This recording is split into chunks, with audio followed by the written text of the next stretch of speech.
Is there a relationship that just seems so hard to get past you wonder how deep the connection is? Today we're talking about soul ties on this episode of Coffee with Tea.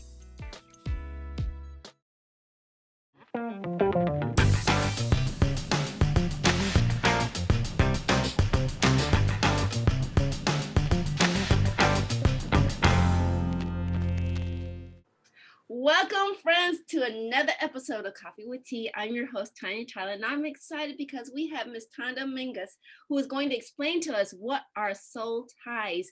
And we're talking about relationships for those who don't know. So without further ado, I'd like to bring on Miss Tonda Mingus. Welcome to the show, Miss Tonda. How are you? Hello, Tanya. I'm great. How are you? I'm doing wonderful. It's amazing how everything is just is like rolling along. You know, we're almost, well, by the time this airs, it'll be 2021. And we've lost you here on the camera. There I am you so go. sorry because you know what? I have it on Do Not Disturb. I don't know how that call got through. You gotta love technology. So I'm glad to see your smiling face. And as we're diving more into what are soul ties, and as we talk about relationships and how did this become a passionate subject for you is really what I want to know.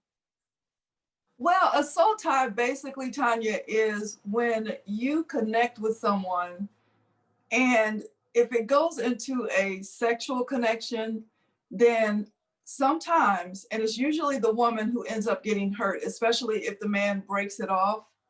Um, you are connected. Your spirits are connected in some type of a way, and every person actually that you sleep with, you're kind of bringing a part of them with you. And so that may be a good thing, but usually it's not. And the soul tie usually cannot be broken easily. So it's a connection that is most of the times really hard to get away from. And even when you need to get away from it because it's best for you, because they're not going to continue the relationship. So that's basically what it is. Well, thank you. And I'm hoping everyone is now intrigued on this because it's got me like, woo. So Ms. Tonda, tell a little bit more about who you are and how did this subject really come near and dear to your heart? Well, I am a freelance writer. I am also an actress. I am also a co-owner of a production company called T&S Productions. I also write for Kiki's Critique along with you. We have our columns that we blog about. And oh my goodness, I have several talk shows on Facebook. I have my new YouTube channel now, Chat with T Ming. There I talk about relationships as well. Relationships is my passion, Tanya, because I've been divorced 3 times. I'm not ashamed to say that. I think that I'm a living testimony for other women. And I believe that that is something that I'm called to do, is share the experiences that I have incurred with all of these relationships. And so this soul tie conversation that I wanted to have is because it's something that cut me deeply to my core at one time. And the connection lasted for 10 years, very strong. The connection is still there, but I refuse to allow it to consume any more of my life. Right.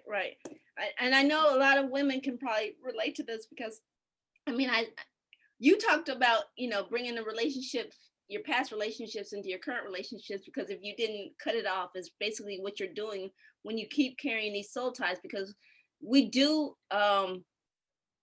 give a piece of ourselves to each relationship that we have, right? Is basically right, what you're talking about with the soul ties? Yes. And yes. So if you have is there a way to like actually clean, do a clean cut and just like walk away, or is that just like healing the wound and then keep moving it? How does that look? Well, you can't just walk away. It's a thing where literally when you have the type of soul tie that I had, because it depends on the person, it depends on the connection. Have you ever heard how people can meet a person and they just click, just like that? there's this strong, strong chemistry. Like, I don't know if people understand how true that is. And you cannot just walk away. So, yes, it is something that is a healing process, which involves, once you decide I'm done, and hopefully this will help some women to recognize and identify when they're in that situation, but you have to cut all ties.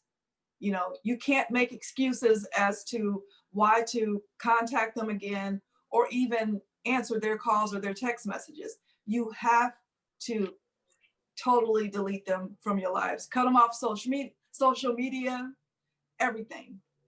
I'm having a thought when you were sharing. It's sort of like if it's like an addiction to them. You can say, "Oh, I just have a little tiny bit and I'll be all right," but like, no, you're not. You're gonna go right back up in it if you don't know how to, separate it, because it's a drug to you. You're just Yes.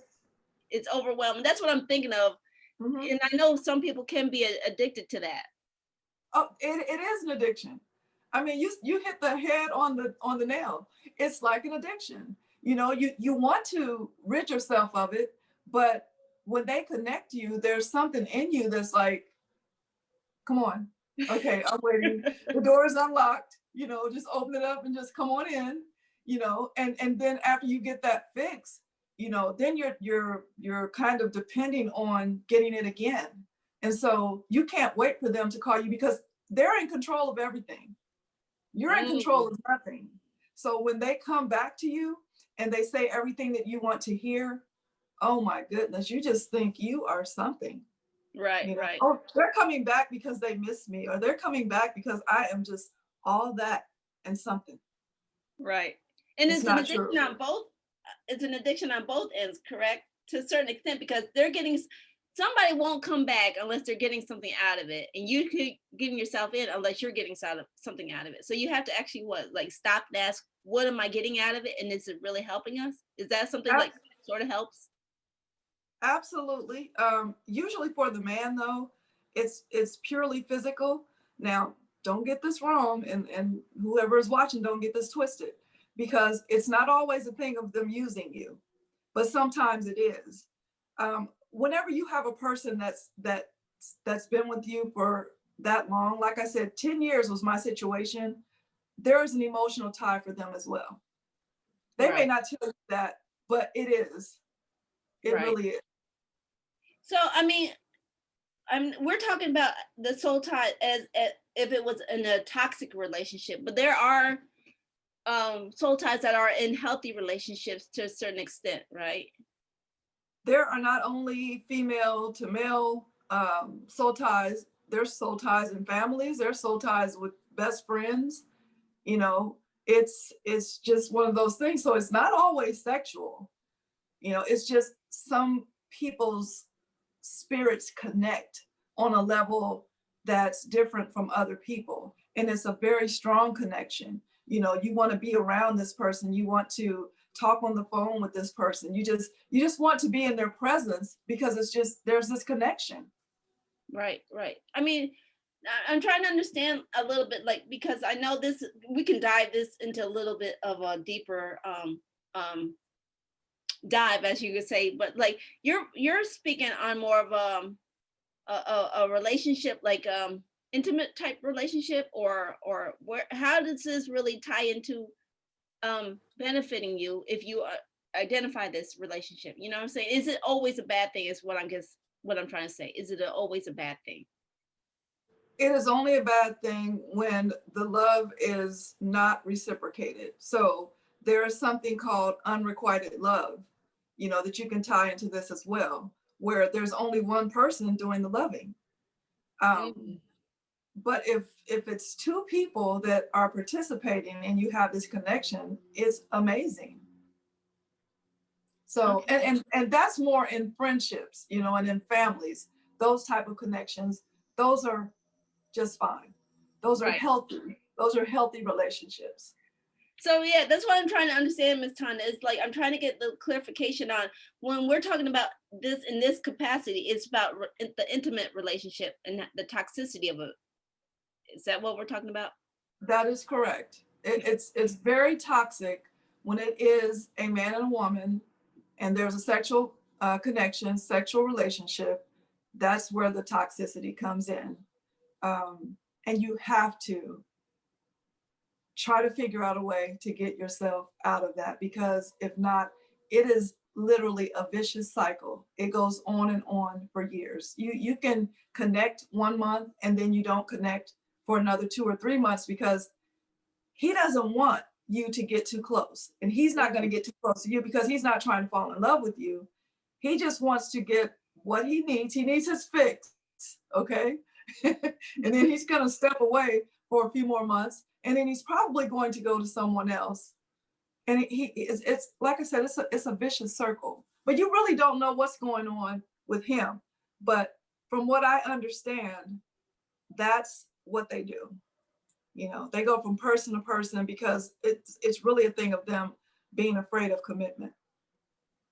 So from the woman's I'm getting tongue tied. From the woman's perspective, then, what are some of the warning signs that maybe we're not picking up on or refusing to see?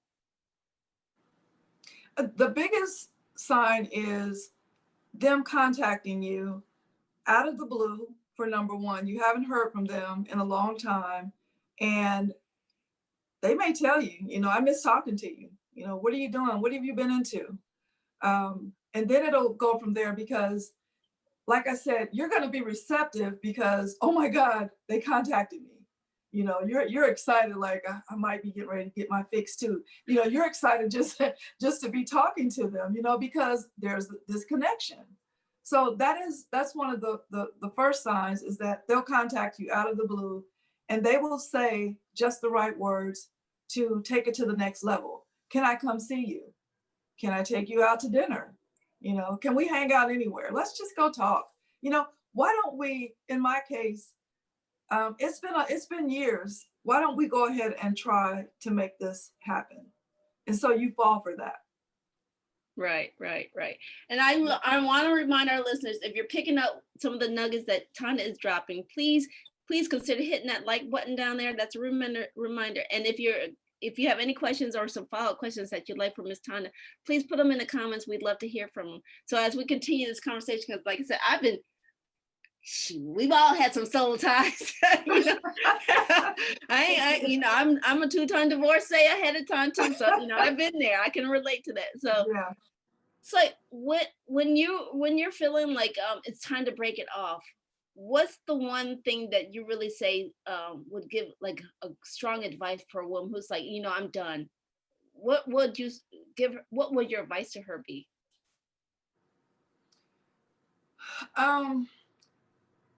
What I had to do, and I'm just being honest here, what I had to do was think about all the bad things about this person. Like, I had to get honest with myself and think about all the bad things he did, such as anytime I wanted to contact him, it was always like under his rules. Like, he wouldn't contact me back for days at a time.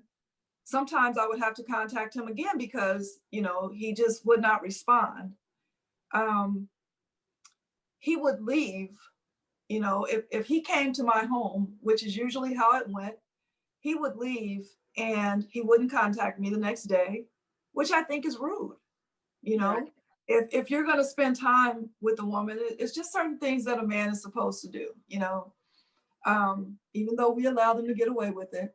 But I thought about all of the things that drove me nuts about him, the inconsistencies, you know, you feeling rejected, that rejected feeling all the time.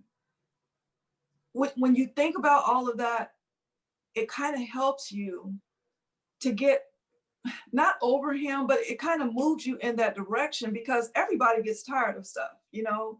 At some point, you're going to get sick and tired of it. And then at the same time, you know, if you're a truly good person, you know, you're a good woman, you're a decent looking woman, there's going to be other men trying to knock down your doors too, you know, trying to get it, let me in, let me take you out, you know. So when you have that along with those thoughts, when he calls again, it's just like, I don't even want to deal with him, because you have all the bad thoughts about him. And that's what you have to hold on to until you can get some kind of other strength from other sources. And if you're someone spiritual, Tonya, then you can go to God. And so, yeah, I'm going to say this to those of you who do have a relationship with God. You can go to him and you can confess your sins with this person. You can renounce that person, like renounce him to God. Like, I renounce, and say his name and ask God to remove him from your spirit, and you have to continuously do this. And I know it usually, I hear people say denounce, but it's renounce. You have to continuously do this until that person is completely out of your system. And it's not to say that you'll never think of them again, but when you do, that hurt that's in your belly or that hurt that's in your heart, it's no longer there. Right. And I love what you're sharing about, renouncing him and stuff like that. But my question comes down to, and maybe some women have asked you too, it's like, is it come down to your self-worth and you're like, I'm done, or, I deserve better? Does that ever like pop in your head? It's like, I'm just, somebody needs to treat me better. Is that something that like maybe pops in your head sometimes? Well, yes, because, you get to the point where you don't know what to do. So yes, God is one source. And then Google Google has everything out there, and I read up on things to help me with this situation. Sometimes we don't think about our worth when we're in this. When you're in it, it's hard to even think that way. So you have to educate yourself. Get on Google, look stuff up, look up men who don't commit. Look those things up. And since I'm on your show, and I can tell people what I went through, fix yourself up. If you got some pounds that you need to get off of you, get them off. Feel good for yourself. And you will recognize your worth along with the fact of what's on the inside of you. And that's what another thing that I had to realize, because I have a hard time accepting compliments. I've always been that type of person. I don't think I'm a bad person. I don't think I'm an ugly person either, but I've just always been more on the humble side, and it's always been hard for me to say no to people because I have this empathy thing that I feel for other people, even if I'm hurting myself. So yeah, I had to learn that I am so much more worthy and worth what I'm being given out or dished out. The crumbs that's being dished out. I'm so much more than that. And women need to realize that. You got to know what you bring to the table. I love that.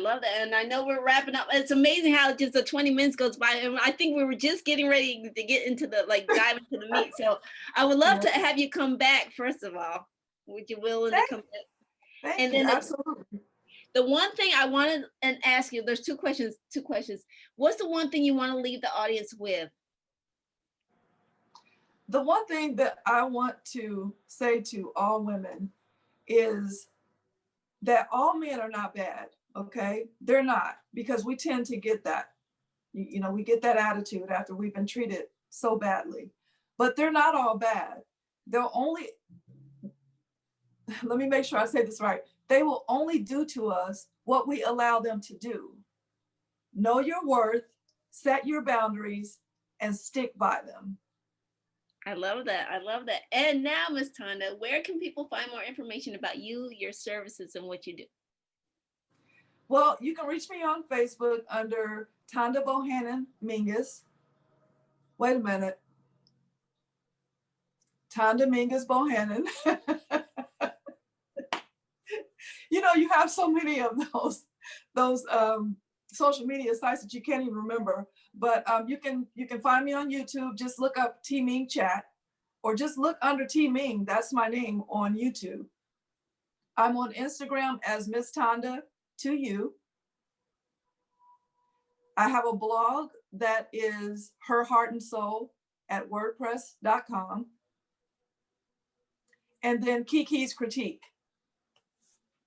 All right, Miss Tonda, it's been a pleasure to talk to you. Thank you for being here. It's been a pleasure. And like I said, I think we can dive more deep into this conversation because the first time I always say your introduction to our guests, the second time your family. So please welcome to come back anytime. Thank you so much, Tonia. I appreciate it. It was fun. I loved it. And I also want to remind other listeners that feedback is always welcome. Email us if you have any guest and show ideas. If you enjoyed watching, please give us a thumbs up. That's a reminder. Put some comments in there. We can follow up with Ms. Tonda if you have some more relationship issues or you want to dive more into this conversation of soul ties. We're welcome to have her come back. And if you're enjoying the wisdom that everybody's sharing, please consider hitting that subscribe button. And also remember, take things in stride, go with the flow, and create your own path. And we'll see you back here on another episode. All right, bye-bye. Bye-bye. Share with us, what was one of your takeaways from today's show? Post your answers in the comments.